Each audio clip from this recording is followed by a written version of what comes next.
Welcome back to the Camilla Tominey Show on GB News. Bridget Phillipson is in the studio, the woman hoping to be the next Education Secretary. Lovely to see you, especially in the flesh. Always best to do interviews when we can see each other because we're often looking at each other down a camera lens. Let's speak first of all, Labour has released an interesting press release today quoting Pat McFadden, who's sort of spearheading the Labour campaign, suggesting that this talk of a supermajority isn't quite right. Are you mistrusting the polling and suggesting that Labour aren't as ahead, or you're worried about people not turning out for Labour? What's all this about? So polls are a snapshot in time, but there is huge variation in terms of the outcomes that different polls are pointing to. And we know that there are lots of voters right across the country that haven't made their minds up and are still thinking about how to vote. And that's certainly been my experience out knocking on doors in a lot of our battleground seats. And what we're seeing is that if people want change, they've got to go out and vote for it. The Tories want people to think that this is a done deal, and it really isn't. And polls mean nothing. The only poll that matters is when people cast their vote. It's such on a the 4th weird of July. campaign for you to be saying, yeah, the trouble with the Tories is that they're saying it's a done deal, that we will win. I mean, when we look at these MRP polls, and one of them for the Telegraph, you will have seen it last week, Savanta did the polling, suggesting that the Tories will be reduced to 53 seats and Labour would have a supermajority of 516. I mean, what's your reaction to that? I mean, others say wildly different things. We know that there are, a significant proportion of voters who haven't made their minds up. And in 175 seats, different polling points to the fact that those seats are just too close to call, so they could go either way. Right. It could well be a couple of hundred votes in either direction that could shape the outcome of that. And I'd just say if people want to turn a page on all the chaos and division that we've had over the last 14 years, then they have to vote for it. They have to make it happen. It's not enough just to will it. OK. Let's get into the private school fees VAT thing, because as you know, I've spoken to your colleagues about this at length over the course of recent weeks and months. First of all, can you give any clarity on when this policy will kick in? Because there was a little bit of reporting in the week saying it won't happen for this academic year. It's more likely to be in a budget maybe next year and apply to the September 2025 to 26 term. So this has been our policy for some years. So Rachel Reeves first announced this in 2021. So we have given ample notice as to the policy shift that we want to make happen. We would want to move quickly on this. We'd want to make sure that these measures are in our first budget. But these are all questions for the Chancellor, and we don't prejudge that. We've got an election to fight and win. These are about parliamentary timing, about measures within the budget. But we would start from day one making sure that we are on track to recruit more teachers, to make sure that our children in state schools are getting the support that they deserve. And that's why, for me, this is an important policy. I completely respect the rights of parents to opt to send their children to a private school. I just think that at the moment our state schools are under a lot of pressure and need additional support. But this is the argument, and we did speak to Emily Thornberry about it, and she conceded that she thought that some classroom sizes would have to get bigger to accommodate what is predicted to be an exodus of private school pupils into the state sector. So on one hand, you're arguing state schools are under a lot of pressure and we need more teachers, but the counter-argument to that is if private schools end up, closing down, and we've seen evidence of 2 of them doing so, citing the VAT thing as one of the reasons, and we see a pupil exodus from private to state, you're going to have a problem with state schools being oversubscribed, even more oversubscribed than they are now.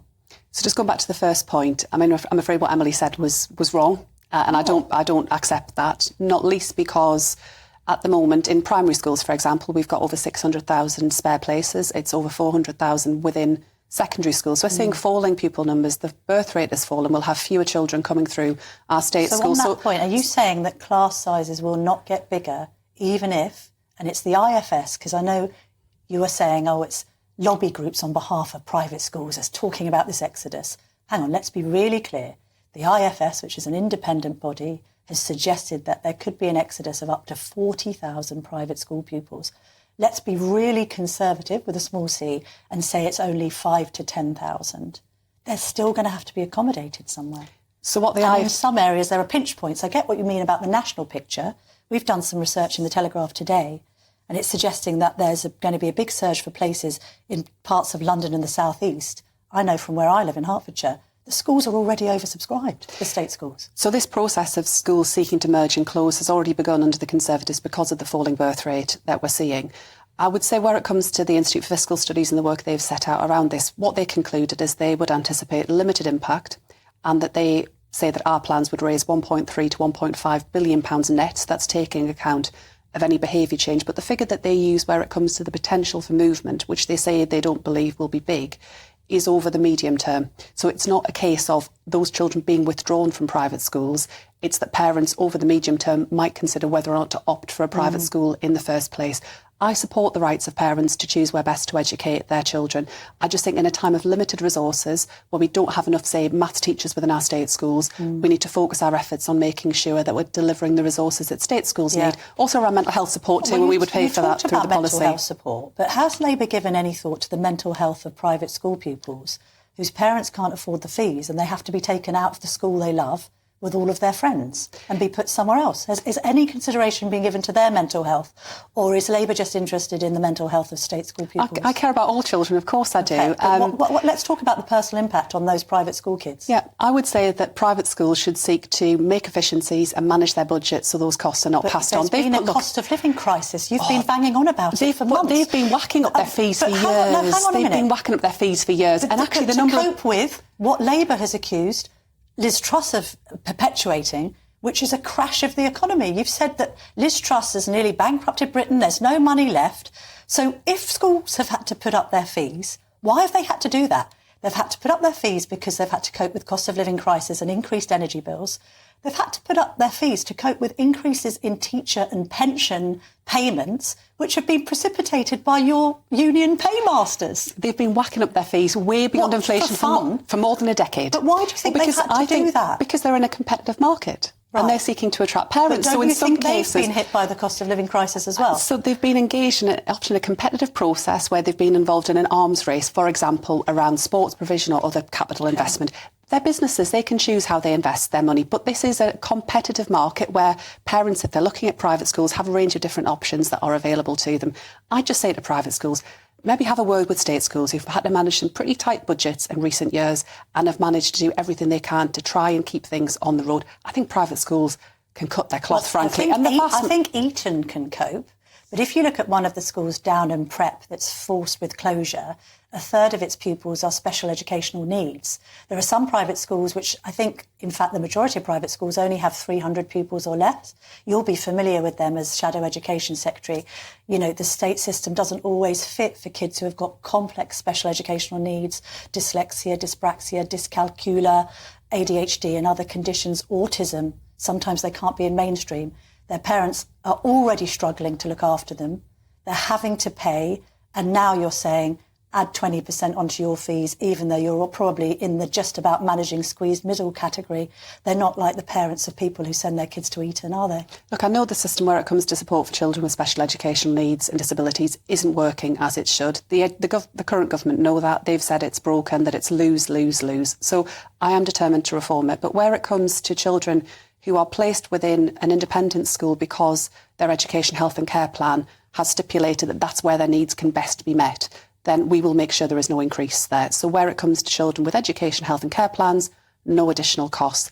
But I would just say more widely, the vast majority of children in our country go to state schools. The vast majority of your viewers will be sending their children to state schools.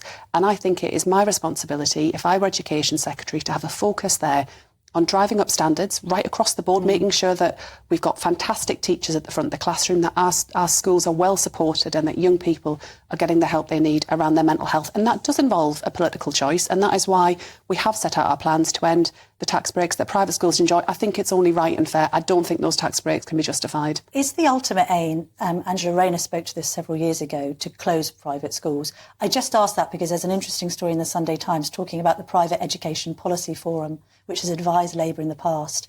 And it's basically saying that, you know, if private schools close down, then we can convert them to state schools. Is that the ultimate aim? No, I respect the rights of parents to choose where best to educate their children. If that is a private school, that's absolutely what they should be able to choose. I know that parents want the best for their children. Nothing will come in the way of that. And just to be clear, that group is not advising Labour. I will meet with a wide range of individuals, but they are not actively advising on policy. They have advised in the past, I think. Perhaps, I wouldn't know, but certainly not in my time as Shadow Education Secretary. No, it was more under Corbyn, I think. To be fair, you're saying it started with Rachel Reeves, but this whole VAT plan started under Corbyn.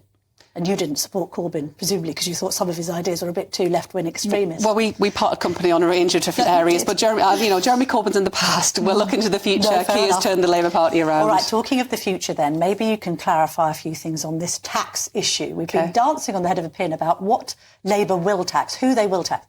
We know who you won't tax. You're not going to tax working people. We know you are going to tax people who pay private school fees, non-DOMs, energy companies. The big questions are you going to tax wealthy people when you get into power? Are you going to tax people on the basis of their assets and their property? Are you going to increase CGT? And indeed, are council tax bands going to be changed? Can you give us any indication of that? Because I think the audience really needs to know how much more tax they'll pay under Labour, even if they are a working person. So what Rachel Reeves, our Shadow Chancellor, has been clear about is that we are not interested in always just going to the tax rises lever. We've had a lot of that under the Conservatives. It's why taxes are at the highest rate for 70 years. So no tax rises at all under Labour? We've set out that we will not increase VAT, national insurance contributions or income tax. That's ironclad. It's in our manifesto. But there could be other stealth taxes. What we're focused on is growth. We've got to grow our economy and making sure we can then alleviate the pressures that working people are facing. We can invest more in our public services. If our economy had grown even in line with the OECD average in recent years, we would have a lot more money to invest in our public services. It's because we've been... So you can't rule out a wealth tax? We're not interested in a wealth tax, no. OK, can you rule out property tax?